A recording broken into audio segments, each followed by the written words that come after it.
Good morning once again. Happy to be here again, and welcome to those who are not with us yesterday. I talked about hedges yesterday and their roles. Today I jump to my own topic, conservation agriculture. And conservation agriculture is very simple to do. It's basically doing minimum tillage, maintaining a crop cover or mulch, and doing crop rotations. This should be very simple in our context because most farmers have very small plots of land, but it's not easy for some reasons. And here I have two pictures. One that I took from Ethiopia, where they're also doing conservation agriculture. Let's see if I know how to use this. Yeah. When a farmer does conservation agriculture for some seasons, they're able to have mulch, but this is over long periods of time. Why? Because the farmers, the crops compete with termites. The more mulch you build up, then the more termites you have, because obviously the soil is very hungry.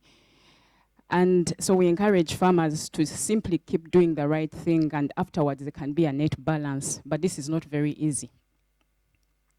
As you can imagine that in the tropics we have a high diversity of microorganisms, so not only termites but also other insects.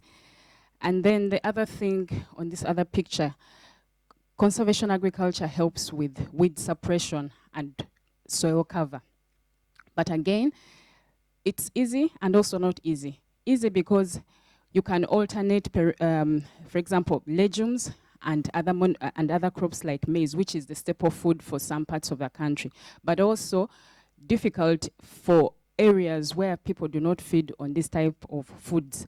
Why? Because of rain patterns and not using manures and other composting techniques. So the soil is a problem in those contexts.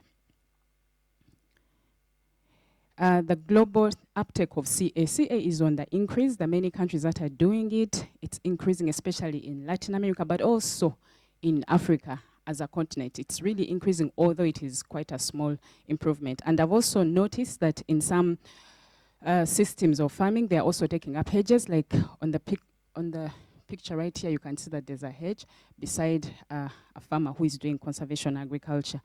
Why? Taking up hedges because of a fence, because good neighbors keep fences, but also to stop animals and other conflicts. Another ecosystem service from conservation agriculture. One is enhanced biodiversity on a micro and macro level. I've talked about termites. They're supposed to be good for the soil, earthworms, and so on and so forth. And also carbon sequestration. This is far-fetched, really, because I know that Africa has a very high potential to act as a sink, but does the farmer benefit from that? That is the key question, because they're not producing so much carbon, but we have the ability to sink a lot of carbon in our soils. But as to how the farmer benefits, that is another question altogether. And then the third thing is healthier soils. The farmers who are doing crop covers, who are doing mulching, experience lower surface runoff, lower soil erosion, and high infiltration. As you can see in this picture, this is remains from the previous season while the maize is growing. And of course, increased yields, but over the years. It doesn't happen in the first or second seasons of farming.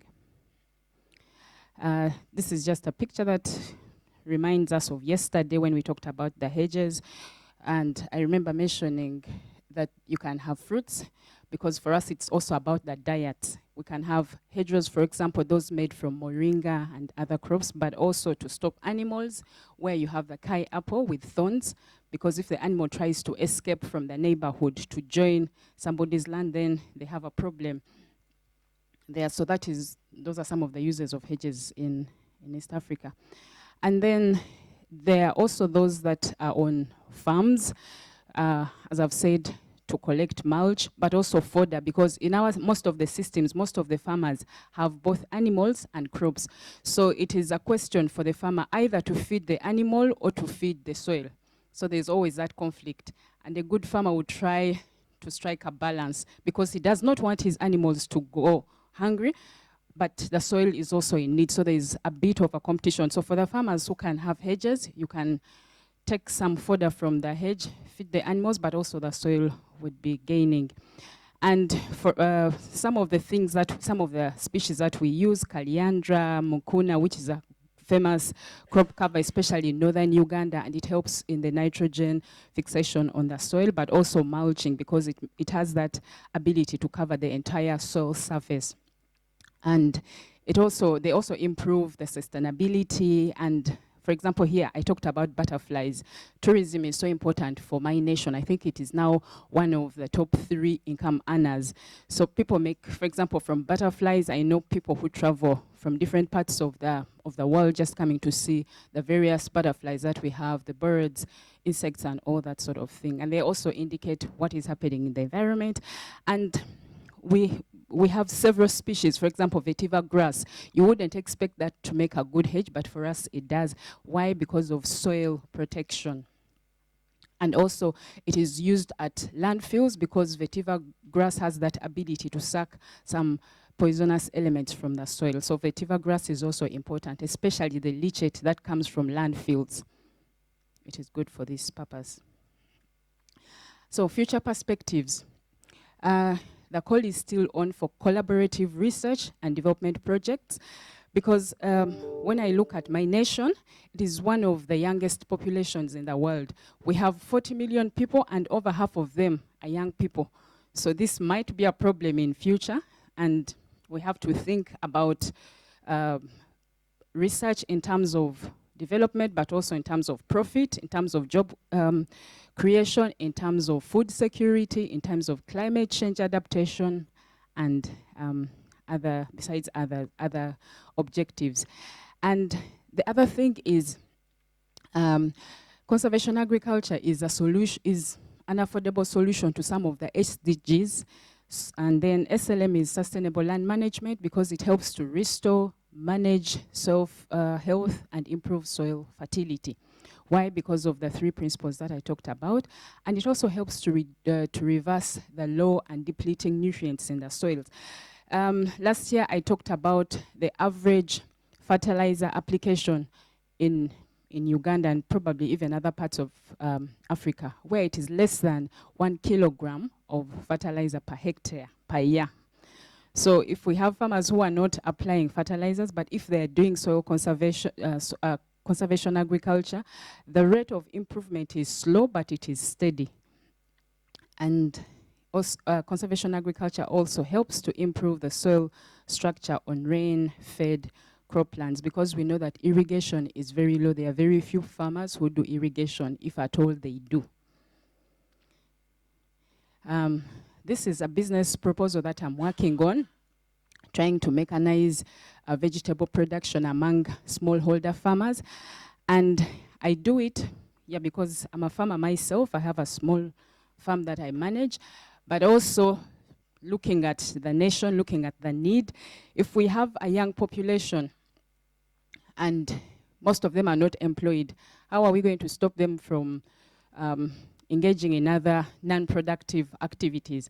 And of course, one of the things that we can do is make agriculture a bit more attractive, okay? Because this is an information age, and if I tell young people that please go and work on the land, they have only half a hectare, and he has to stay there for 7 hours using a machine which is taken from the 19th century, and then they have access to YouTube and these videos, and they're seeing other people using small fun equipment, drones, small tractors, 2-wheelers, and then it's not attractive to them. So I think that we can find a way of making, if you tell him to go and water, this is not productive at all. No young person would like to go and spend 7 hours just trying to water 1 hectare of land. So I think that we can have small appropriate machines which are attractive enough, not very expensive, but they can make work a little bit easy and try to make people more productive, other than using animals. And so, for example, I have groups of women. I have worked with thousands of farmers, and if you have 4 people breaking their backs just trying to harvest beans, Beans, for example, from where I come from, they're supposed to be very good, very nutritious, but if they're going to work, these are mostly women. You can see there's only one man. And we have so many of them who are very energetic, but they're just not willing to go and work long, hard hours. So if we can have small, again, I know that at least from Rodale Institute, and I think I've seen them at Grand Farm, they are really small tools that can make a very huge difference. Why? Because it's fun, it's a bit easy, it's a bit more manageable.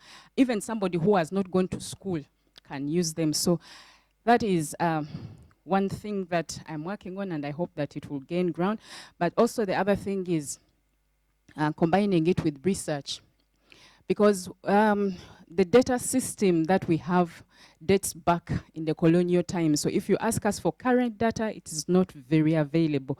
So I think we can start where we are without going very expensive machines, but we can start digitalizing the small that we have and then start collecting data on really small pieces, but manageable and probably even more accurate than taking from older maps, which may not be useful anymore. So that is it from me, and I'm happy to answer questions. I'm also happy to get more ideas from you. Thank you.